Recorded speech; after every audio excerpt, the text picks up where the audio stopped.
one of the principal platforms, as it were, in the Bernie Sanders plank, although this was also something that Bill Clinton ran on in 1992 with his New Covenant speech, and has been mentioned, and that Harry Truman actually proposed, and that Franklin Roosevelt proposed in his Four Freedoms speech, or not his Four Freedoms, his Second Bill of Rights speech, is the idea that health care in the United States should be, as it is in every other developed country in the world, considered a right.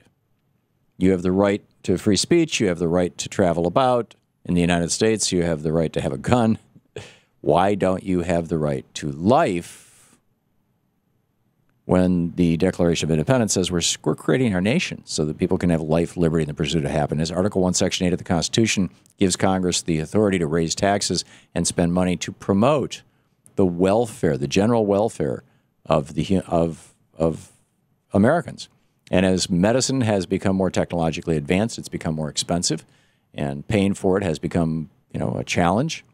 Might not have been 100 years ago, anywhere near as much. But shouldn't health care in the United States, shouldn't we join the rest of the developed world in saying that health care is a right in the United States?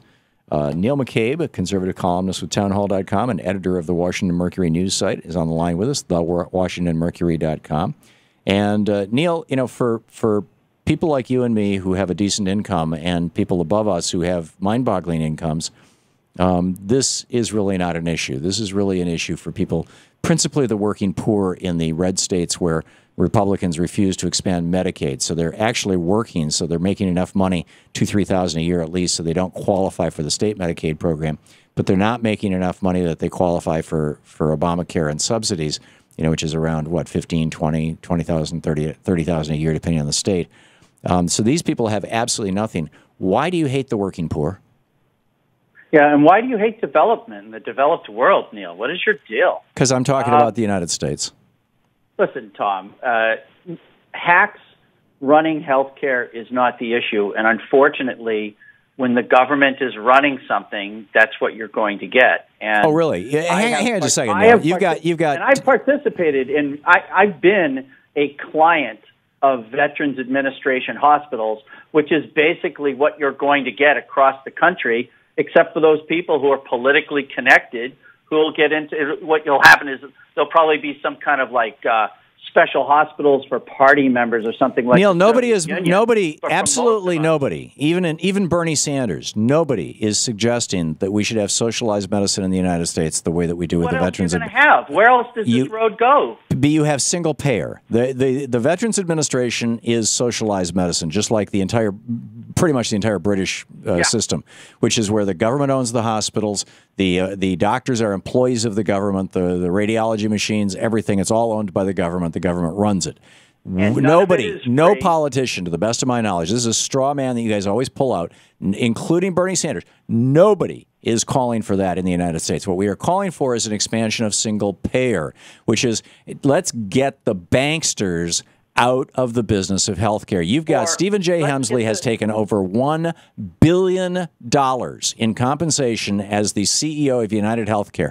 How can you possibly justify having a bankster take $1 billion, particularly when you and I both know that every penny of that came because he said, no, little girl, you may not have a new liver. No, sir, I'm sorry, you may not have this treatment. United Healthcare has been one of the partners in building Obamacare and all of these websites that have been blowing up. So, yeah, of course, the problem doesn't get solved by increasing the government's involvement in the single-payer thing. I mean, how do the things get better with the government running it? That's because there's a very simple principle here, Neil, that I think most conservatives don't understand, and that is that government can do things efficiently. We don't want them making our socks or our cars. But, yes, Medicare is run at a 3% overhead, whereas United Healthcare and Aetna and all these other companies, they're running at 15, 20, 25, 30% overhead. A lot of people are surprised, Tom. Tell me who in Medicare is making $1 billion as a result of Medicare?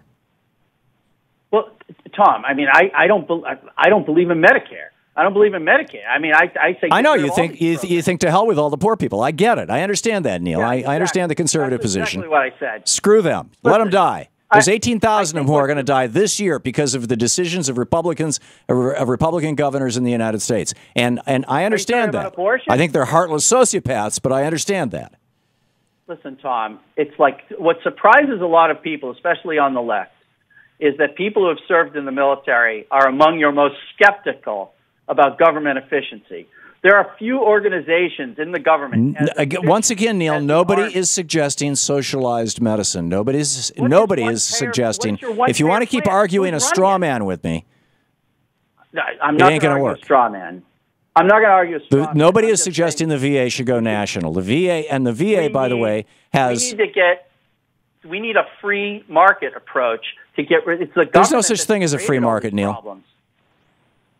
We need to get there. There is no such thing as a free market. What are you going to do away with money?